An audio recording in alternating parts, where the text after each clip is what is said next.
안녕하십니까. 김동균입니다.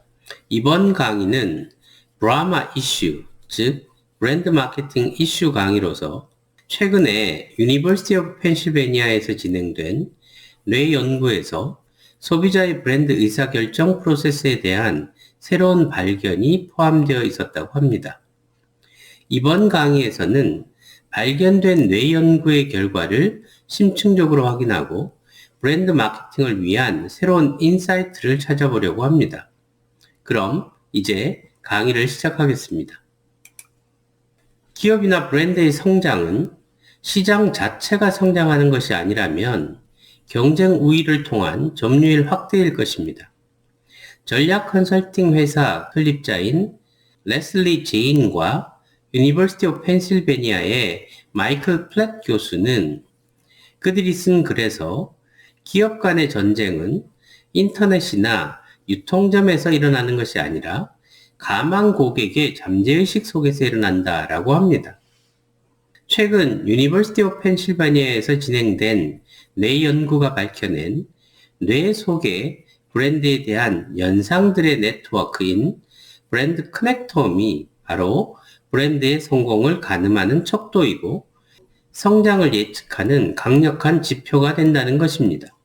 이 말의 의미를 좀 더 세부적으로 살펴보겠습니다. 브랜드에 대한 긍정적인 연상이 많을수록, 긍정적인 연상이 강할수록 무의식적으로 그 브랜드를 선택할 확률이 커진다고 합니다. 실제 괄목할 만한 성과를 내는 기업이나 브랜드의 성공 공식에는 잠재된 브랜드 선호를 변화시키는 역할을 하는 뭔가가 있다는 것입니다.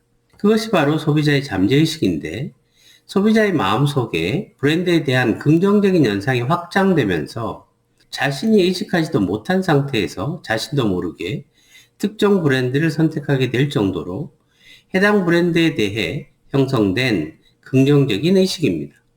모든 브랜드는 더 많은 가망 고객들이 자동으로 선택하게 할 수 있는 아직 개발되지 않은 성장 잠재력을 가지고 있다는 것입니다.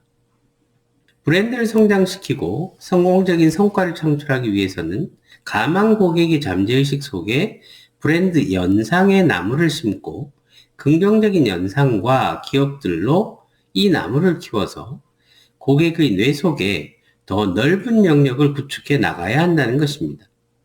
따라서 브랜드의 성장은 경쟁의 장소인 판매 현장이 아니라 소비자, 특히 가망 고객의 잠재의식 속에 있다는 것입니다.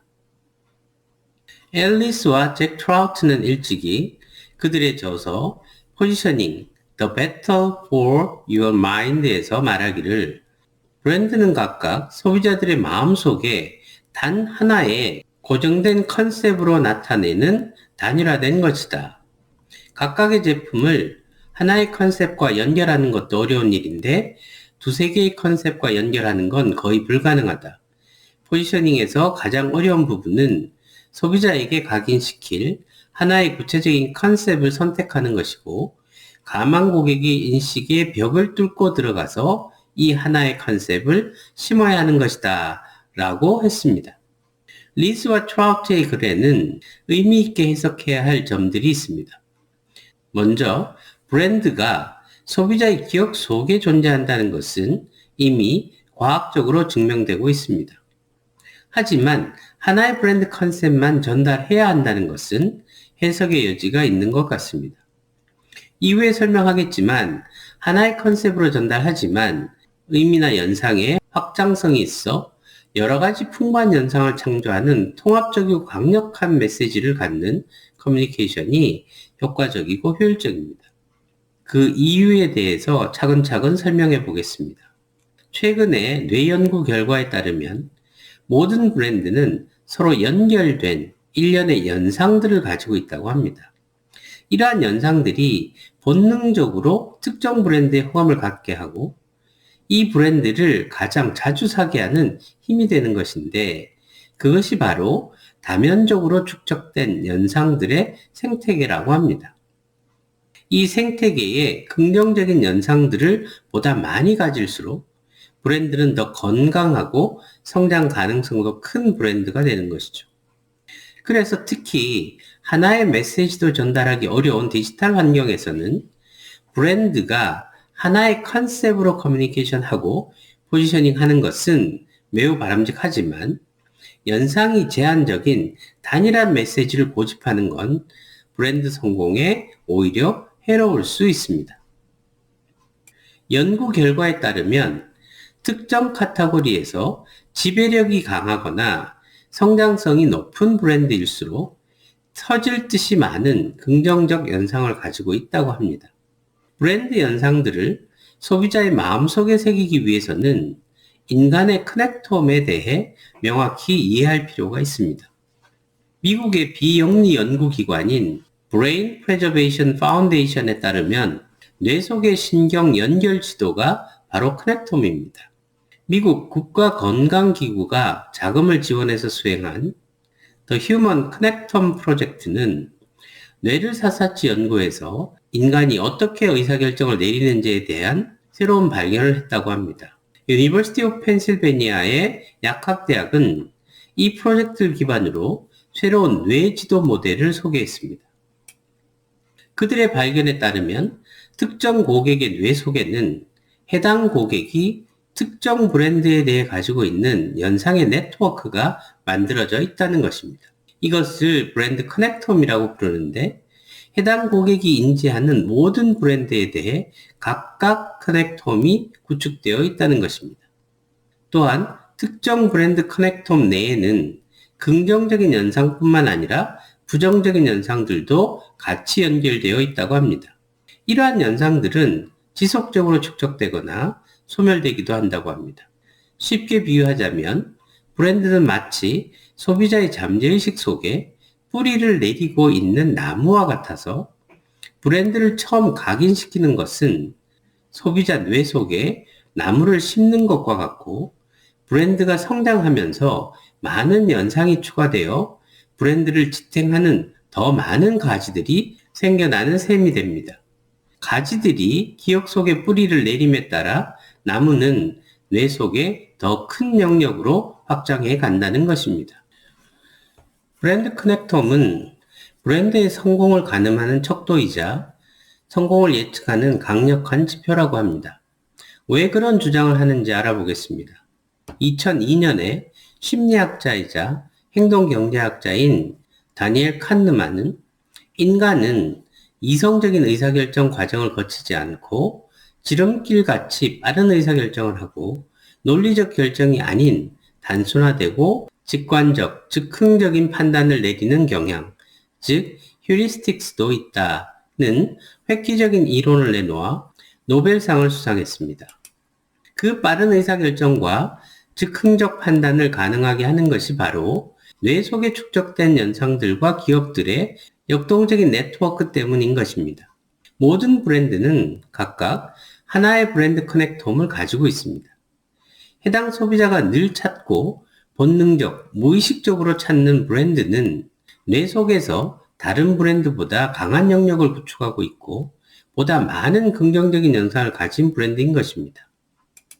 따라서 연상 네트워크, 즉 브랜드 커넥톰이 어떻게 구성되어 있는가가 브랜드 기반의 비즈니스의 성공을 가늠하는 척도가 될 수 있고 비즈니스의 성공을 예측하게 하는 강력한 지표가 된다고 합니다.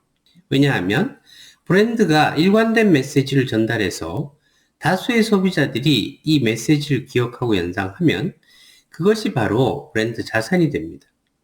그리고 브랜드 커넥톰이 많은 긍정적인 기업들로 구성되어 있고 소비자들 간 브랜드 커넥톰이 유사할수록 더 많은 소비자들이 그 기업을 브랜드의 핵심 자산으로 인식하고 해당 브랜드를 구매하게 하는 핵심 요소로 떠올릴 가능성이 높습니다.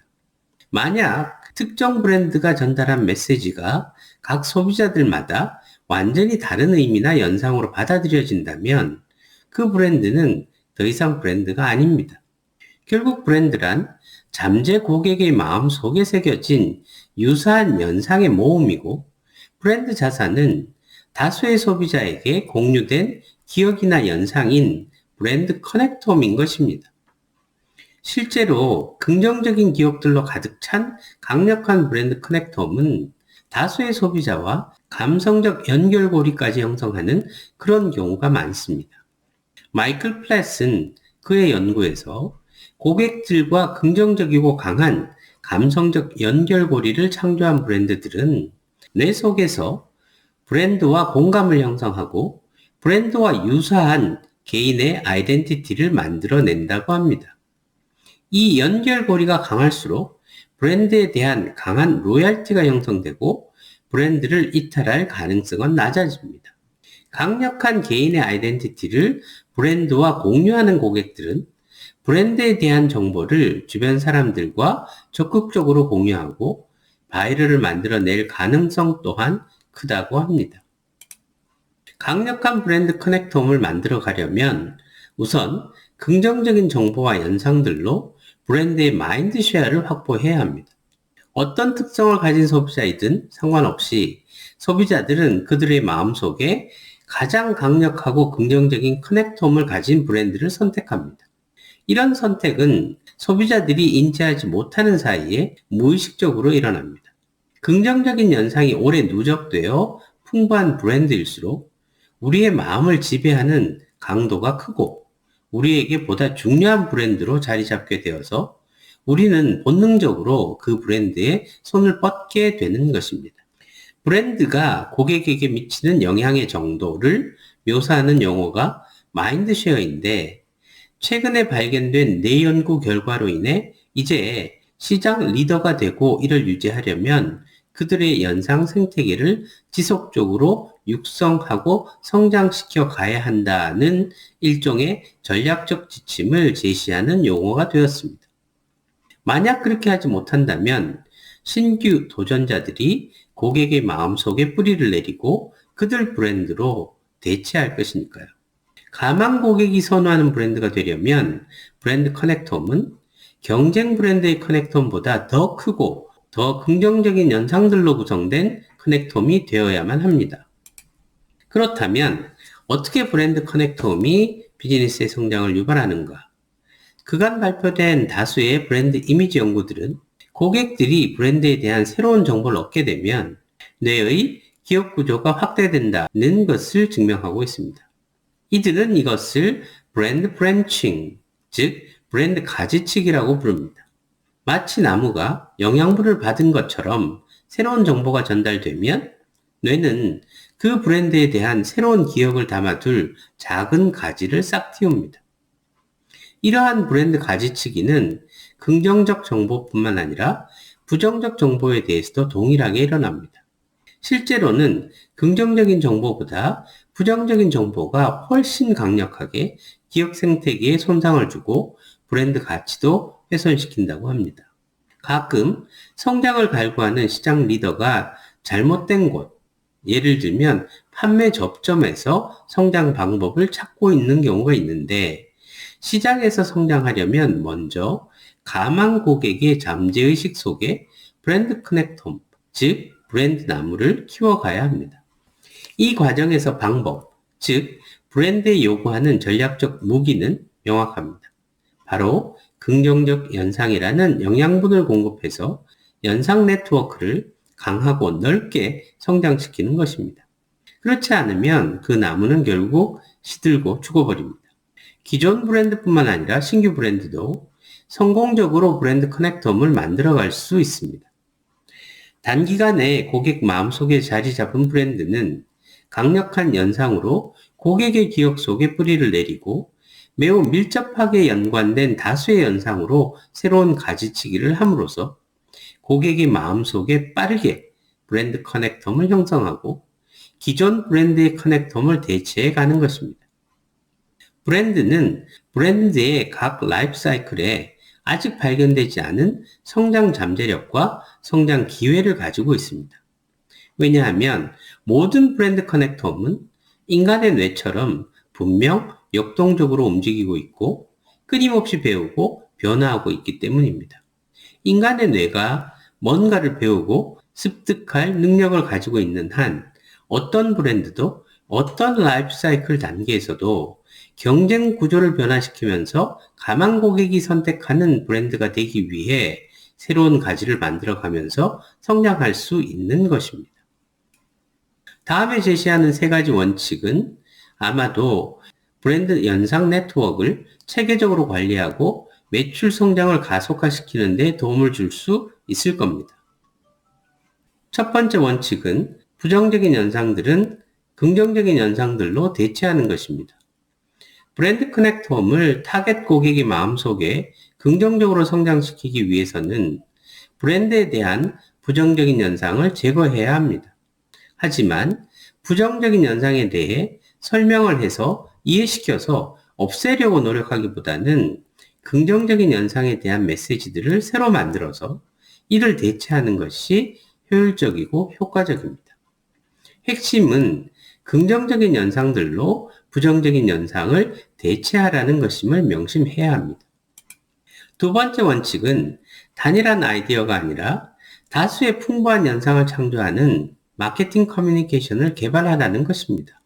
가장 좋은 커뮤니케이션은 그 아래에 다수의 테마로 구성되고 이를 우산처럼 덮는 통합적인 메시지, 즉 엄브렐라 메시지를 갖는 그런 커뮤니케이션입니다. 즉 의미나 연상의 확장성이 있는 통합적이고 강력한 메시지가 필요하다는 것입니다.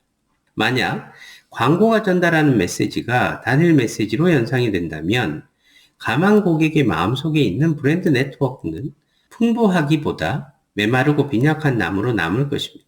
그리고 또 중요한 것은 다수의 독립적인 테마를 담기보다는 연상을 통해 연결이 용이한 그런 테마를 담고 이를 아우를 수 있는 통합적인 메시지를 활용하는 것이 효과적이고 효율적인 것입니다. 또한 이러한 엄브렐라 메시지는 브랜드의 통합적 메시지이기 때문에 브랜드가 지향하는 궁극적인 가치를 담고 있어야 할 것입니다. 코카콜라의 해피니스, 애플의 크리에이티브와 이노베이션, 구글의 커넥티드 월드 같은 메시지들이 좋은 예가 될 것입니다. 세 번째 원칙은 메시지가 아니라 미디어를 세분화하라는 것입니다. 타겟 세분화는 가망 고객을 찾고 이들에게 어떻게 도달할지 확인할 때 유용합니다. 하지만 브랜드 메시지를 타겟별로 나누어서는 안 됩니다. 브랜드 커뮤니케이션은 모든 타겟에게 그리고 모든 미디어에서 일관성이 있어야 하기 때문입니다. 반면에 미디어를 세분화하는 것은 새로운 고객에 접근해서 새로운 커뮤니티를 만들어 가는 데 유용합니다. 디지털이 발달하면서 미디어 또한 급속도로 분화되어 어떤 미디어를 소비하는지가 바로 고객의 특성이 될 수 있기 때문에 새로운 가망 고객에 접근하기 위해 미디어를 세분화하고 대신 브랜드 메시지는 모든 미디어에 일관성 있게 전달해서 브랜드에 대한 공통된 고객 연상을 만들어가는 것이 바람직합니다. 자, 그럼 이번 강의의 결론을 맺을 시간이 되었습니다. 어떤 비즈니스도 현재 수준의 매출에 머물러 있을 수는 없습니다. 브랜드가 가진 연상과 기억의 네트워크는 브랜드를 성장시킬 무한한 잠재력을 가지고 있기 때문에 어떤 브랜드이든 브랜드는 발견하지 못한 성장 잠재력을 가지고 있습니다. 그런데 문제는 이러한 잠재력을 어떻게 키워나가는가 하는 것입니다. 이 문제에 대한 해답, 즉 시장 침투를 가속화하고 괄목할 만한 성장을 이루는 핵심은 바로 가망 고객의 잠재의식 속에 있다는 것을 명심해야 할 것입니다. 그럼 다음 강의에서 뵙겠습니다. 고맙습니다.